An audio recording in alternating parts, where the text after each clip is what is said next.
Dear content creator, have you ever had to start over? Or maybe you're wondering when it's time to pivot. We've all been there, wondering if the content we once loved still aligns with where we're going. Or maybe the results are just not giving us what we wanted. Well, in this episode, we're diving into the journey of starting over and embracing the pivot. Whether it's changing a niche, switching platforms, or completely rebranding yourself, pivoting as a creator can be overwhelming, but also incredibly empowering. I know because I've been there. Today, I want to talk about how to recognize when it's time to pivot, how to navigate these challenges of starting fresh, and most importantly, how to turn those moments of uncertainty into opportunities for growth. So if you're feeling stuck or you're ready for a change, this conversation is for you. Let's dive in.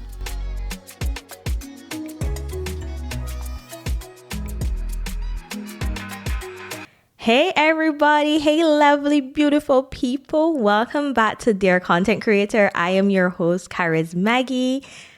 Thank you so much for joining me for another episode. I get more and more excited every time I have to do another episode just because if you don't realize by now, I love to talk, y'all. I love to talk, and talking about things that bring me joy is even a plus. And the content creator journey, the economy is something that has been of interest to me for such a long time. And I want to explore as many topics as possible to also share with you ways from my own experience that you can maybe implement to your own journey. And I'd also love to hear from you guys. So feel free that while you're listening to these episodes, you leave a review. I know on Apple Podcasts, you're able to actually leave a comment. If you're watching this on YouTube, feel free to have a conversation with me in the comment section, y'all. I love me a good back and forth conversation. So yeah, and subscribe as always. Subscribe. So let's start off by talking about why creators feel the need to pivot. Now, it can be for a variety of reasons. Maybe the content that you made, you're not feeling inspired anymore, or the algorithm changes cause, you having to make the pivot, or it's a sense that your audience probably isn't resonating with the content anymore. Whatever the reason is, knowing when it's time for you to make a change is key. And as always, I will start off these episodes by sharing my own personal experience with when I had to make the pivot. Now, if you haven't listened to the very first episode yet, where I talked about why I became a content creator, I would highly encourage you to go watch it and listen. But I talked about even from then, how I made my very first pivot. I came to Canada, to good old Newfoundland and Labrador, to become a doctor. Well, that was the plan. I did my bachelor's. The plan was to go to med school, all the good things. And 2 years into university, I was like, this is not my ministry. This is not for me. And it was, I don't think I mentioned it in the episode, but honestly, it was a combination of so many things.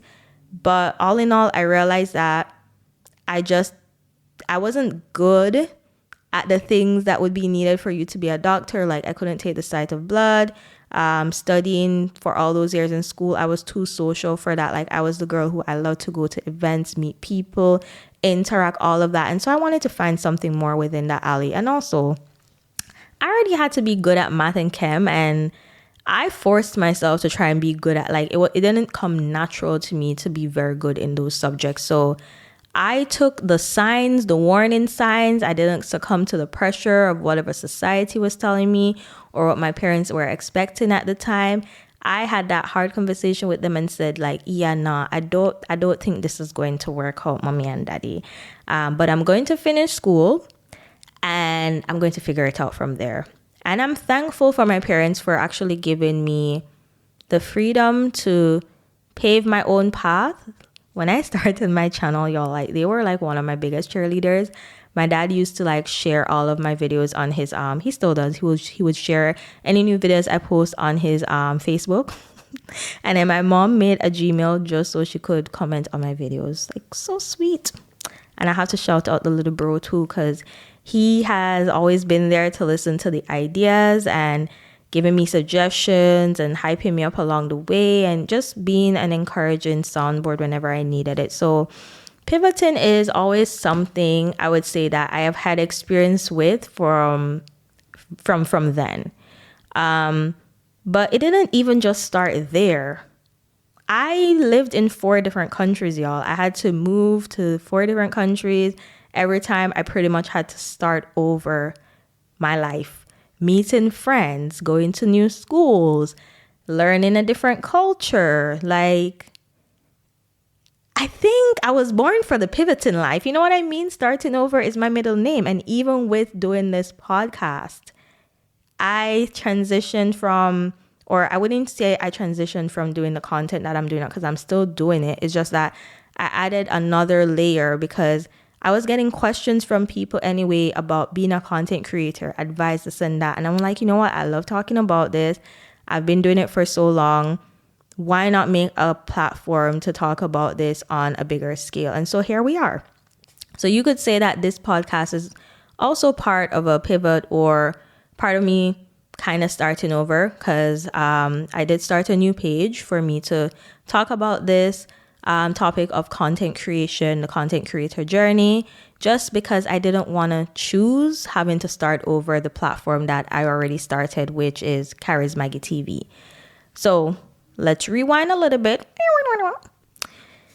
So I started out making content, as you probably would have heard from episode 1. I started out doing content related to somewhat immigration. Then we started like university-based content. And then I was like, nope, don't like any of that culture.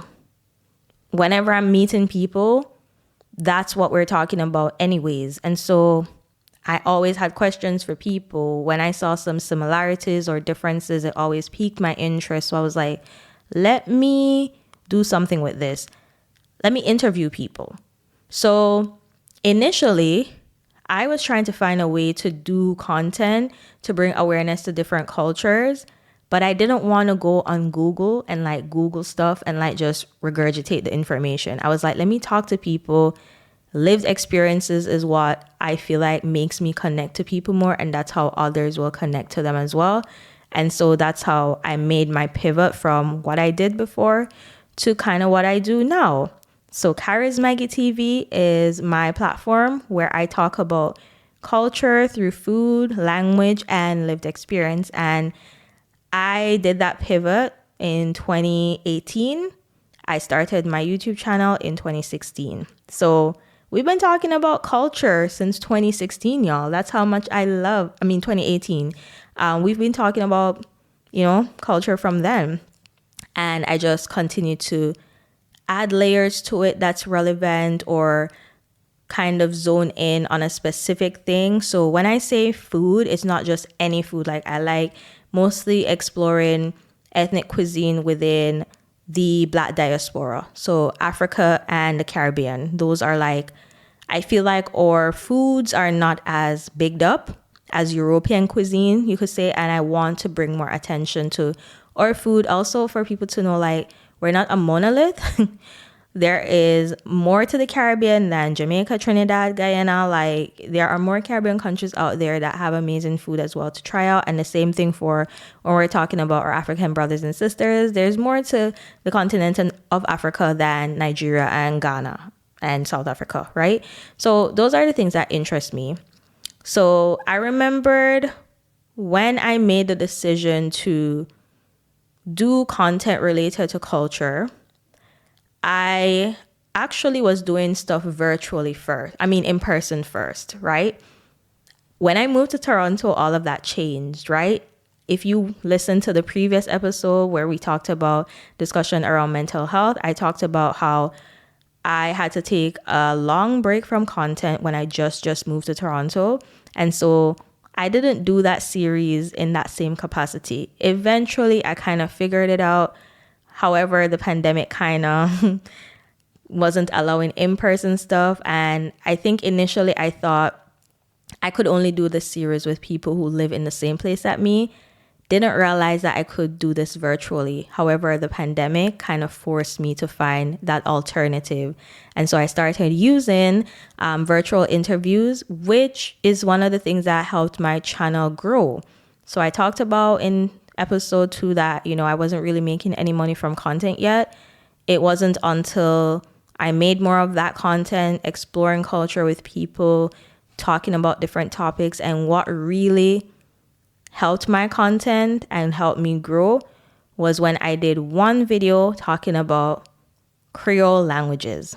Now, for those of you who probably don't know Creole languages, you've heard probably about Jamaican patois, if you heard about Haitian Creole. So these are languages that they usually are based on a country where they were colonized. So for English-based Creole, you have Jamaican Creole, you'll have Guyanese Creole.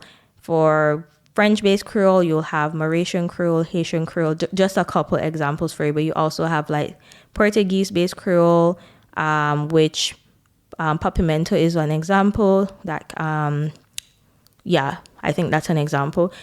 I don't want to go on a tangent. If you want to check out all of this, I'll put my YouTube channel link in the show notes for you to go and geek out if that's your jam.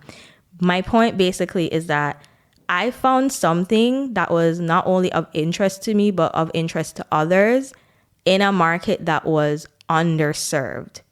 There was no type of content out there doing this in that capacity, making these comparisons and similarities between these languages. I found my lane, right? And so that brings me to the first tip, I would say. So let's get into a bit more of practical tips. And then I can continue the story as I go along because I don't want to be all over the place, y'all. We're working on it. So evaluate what's working and what's not working. That is going to be part of whether you're going to start over or whether you're going to decide to pivot. So take an honest look at your current content or strategy and kind of see what's resonating with your audience. So for me, I remember when I just started and I decided to make a separate page for my Instagram. At first, I literally would just post the thumbnail to my YouTube video and expect people to go watch. I wasn't doing clips or anything to kind of stir that conversation for people to bring traffic to my YouTube channel. And so when I started doing that, that changed a lot of the things for me. And what I would do is strategically take very interesting parts of the interview that I did with someone and post it on my Instagram and, get more reach rather than just a picture that is a crappy thumbnail. No one cares about that, right? So throughout the process, I was learning this. But then Instagram, even though I was getting the traffic to my YouTube channel, partially by Instagram, but also YouTube and Google search, etc., my Instagram wasn't really growing the way I wanted it to. What I realized I had missing all along, no one knew my story. I hadn't shared my story. No one knew about me, what I am about, why I like making this content to begin with, and why they should even follow me. I didn't really give them a reason to follow me. And so that really allowed me to look at what's working, what's not working, even though I was a bit stubborn at first to really dive into my story a bit more because I was I don't want so many people knowing this about me, blah, blah, blah, my background. I realized that, in a world of content creation where it's so saturated, as they say, what makes it less saturated for you is that your story, your experience is only relevant or it's specific to you. You will find an audience who can also resonate with that. And for me, I found an audience that could resonate with my background. And for some, they were also intrigued. They wanted to learn more. Now, another layer to that was when I eventually transitioned to doing more of the Creole-based content, I never publicly spoke Haitian Creole before. C'est en langue, m'pa connaissais m'te fort naili, so m'pat parler. Okay, basically I said it was a language that I didn't feel that confident in it, so I didn't really speak it. So when I eventually started doing content where I was like showing my effort to learn it or to speak it publicly outside of like talking to my parents, where I had less judgment, even though, yes, I would have the audience that would still judge me for not speaking it as great, I did find a set of people that they could resonate with me because they have been there. They have struggled to speak it. They have that lack of confidence to speak it because of fear of, family members teasing them, etc. And so they could resonate to me. And they started following. I started sharing more of my journey while I was learning on Duolingo. And I have more of my journey to actually share because recently I got a 4-week class that I did with a Haitian Creole teacher that taught me like the very basics where I was like, Duolingo could not teach me this. Like, it was so instrumental, helping me pronounce words properly, the significance of using this with that, the way this is pronounced and why, like so many things, y'all. And just tapping into that, sharing that with people, like social media and being a content creator, you have to realize that you need to give people a reason to care. I'm not going to make this a whole like how to blah, blah, social media episode, but it's the truth. In part of you evaluating what's working and what's not, you have to look at what has been the content that seems to bring people in where people are interacting. And so you can kind of build on that. Second thing is defining your new direction. I kind of touched on this in terms of what I did, but be clear of what you want to do differently. So for me, what I wanted to do differently is talk about my story more. I wanted to lean into that more and not shy away from it because it actually strengthened my experience and my story if I shared that. Who knows who would resonate with it? I had no idea, but eventually it resonated with people. One of the things too that I would say in all honesty that helped me grow my audience was there was a time where I thought that in order for me to speak up when it came on to like Haitian culture and the experiences of Haitian culture. Right now we have a whole thing going on with the elections in the US, which is a whole thing. I'm sure some of you know probably what I'm talking about. But at one point I remembered where I was like, you know what, whatever, I don't care how much I know in terms of like the full history. There is enough that I know through my lived experience of being raised by Haitian parents that I can speak confidently on this specific topic. So last year, I would say, is when I like really got the most growth, where I talked more about my Haitian culture, my Haitian background, but also tying that into how I was raised in Jamaica, like really trying to weave in my different experiences and also not forgetting to talk about my Guyanese roots as well. But I had to be very specific about how I wanted to do that. Because I also didn't want to pigeonhole myself into like, that's all I will talk about. You know what I mean? And the third thing, you got to communicate with your audience. I've seen people do this before. If they are going to go in a different direction, they will like share with their audience. Like if you're someone, for example, that you started out doing hair care, maybe you don't want to start a whole different platform for it. You just want to pivot because hair care isn't something you want to do content about anymore. Your life is different and you want to share content around what brings you joy and where you are in your life right now. So maybe it's motherhood, maybe, whatever it is. I've seen people like share that with their audience. You might lose audience members because that's not what they initially followed you for. But eventually I found that if an audience like follows you, but made a personal connection with you, they will be for whatever your new venture is as well. If they don't interact as much because it just doesn't resonate with where they're at, that's completely fine as well. Just don't prevent yourself from growing because you're afraid of stepping away from something that just isn't you anymore, right? I think we know some content creators who have been going through that season themselves where they have made a shift to something else. And even though it was a tough pill for maybe some of their audience to swallow, It was a decision they had to make, because the biggest thing with being a content creator, part of what you do is to make your audience happy, yes. But it also has to be something that you actually enjoy making content about for it to have that authenticity. Lord of mercy, that word y'all gonna trip me up. For you to have that true love that comes across to people.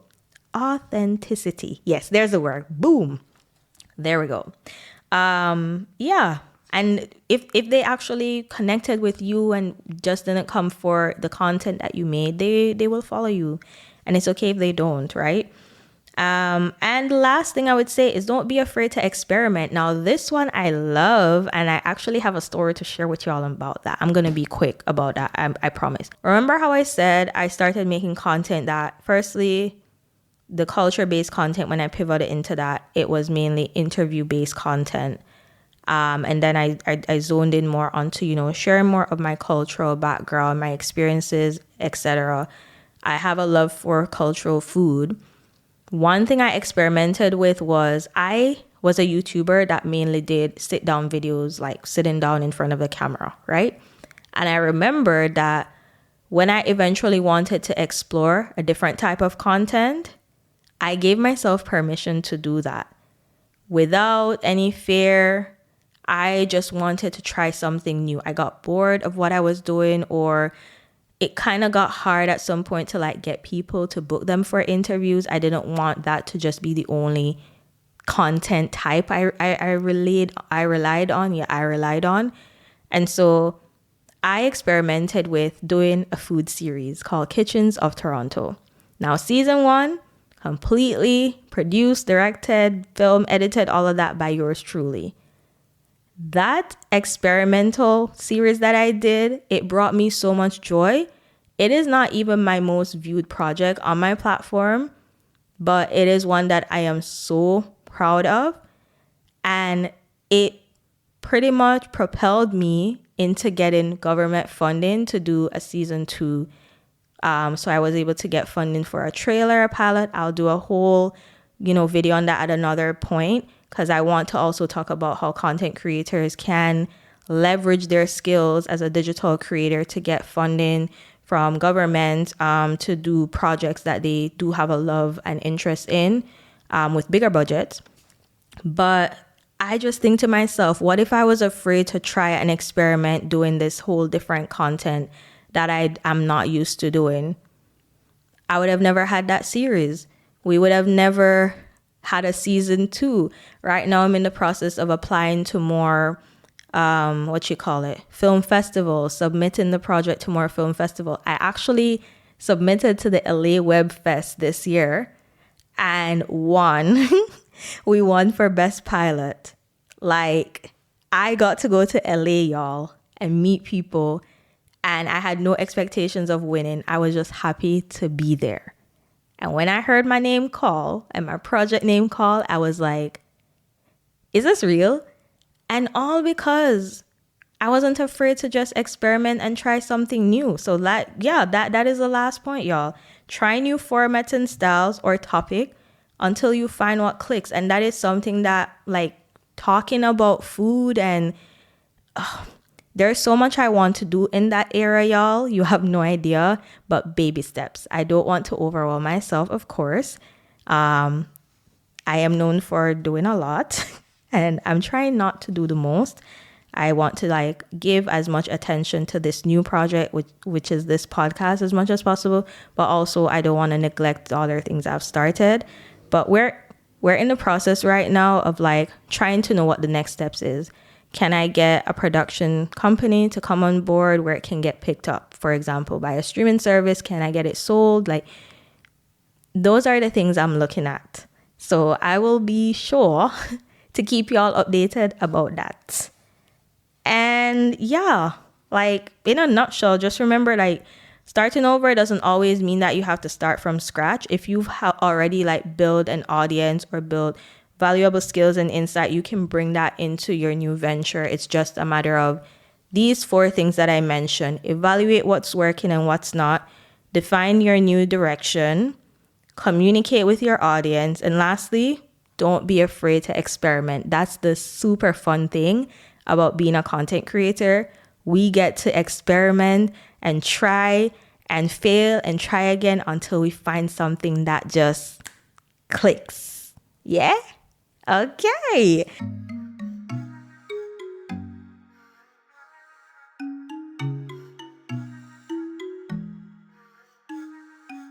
And with that, it brings me into or things I'm loving right now segment.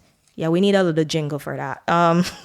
So things I'm loving right now, I gotta give a shout out to Descript, y'all, because I'm telling you, when I decided to start this podcast, apart from a lot of help I got from fellow podcasters that I have to shout out right now. So Chid, Shirley, Michelle, my OGs, they gave me so many tips in helping me properly start this podcast. The first podcast that I started did not start off properly, and that's why we're coming back revamped with all the proper things in place, okay?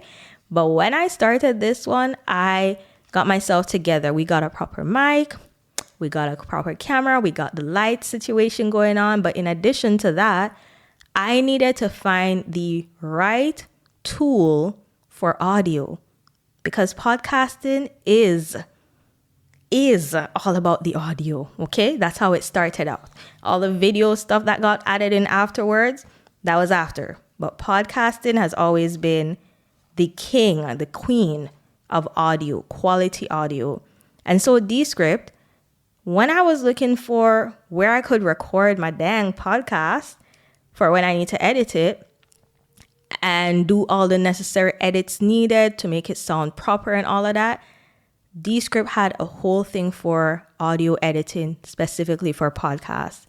And I just have to shout them out. And if y'all want to check them out, I have an affiliate link that y'all can check out. I do get a small commission if you do use my link to, upgrade yourself to a paid plan. I personally have found the benefits in it because transcribing is something that I get to do with it.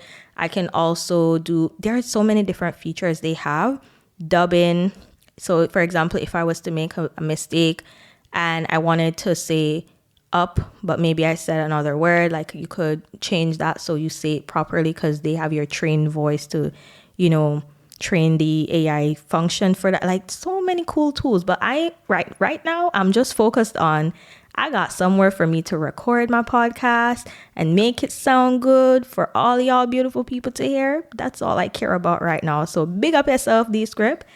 Thank you for creating this and making it super easy for people like me who have decided to pivot from not just YouTube video content, but wanting to step into podcasting and want to make it easy and efficient for us.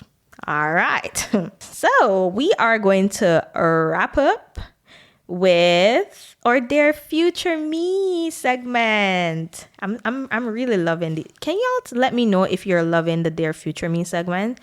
I love them because it's a great reflection. A year from now, I kind of want to look back at the episode and be like, I said that to future me. How is future me feeling about this? Where are we at, right?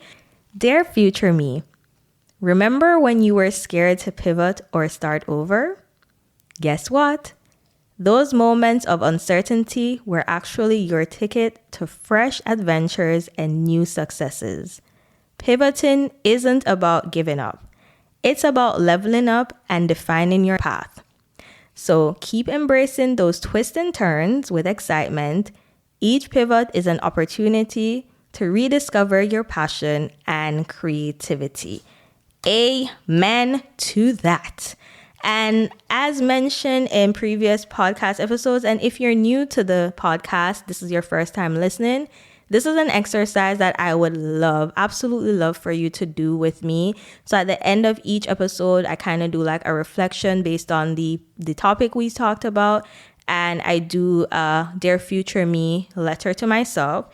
And so I encourage you, if you're into journaling, you have a notebook that you can like do these in, just something for you to do as an activity to hold yourself accountable to some of the things you said to your future self, and just to look back at it like a year or a couple months from then and see how you're doing. All right. So, on that note, I just want to let y'all know it's okay to pivot, okay? It's okay to start over. In fact, it's often necessary to keep growing as a creator. Your journey is your own. There's no one size fits all for success.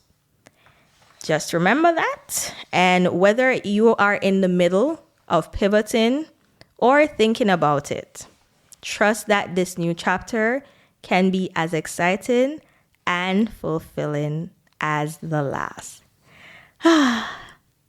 As always, y'all, thank you so much for listening to another episode and for joining me in this conversation. If you're enjoying the podcast, please leave a review. Whether you're listening on Apple or Spotify, leave me a review. If you're watching this on YouTube, let's have a conversation. Leave me a comment. Let me know what you think about this. And also feel free to reach out to me.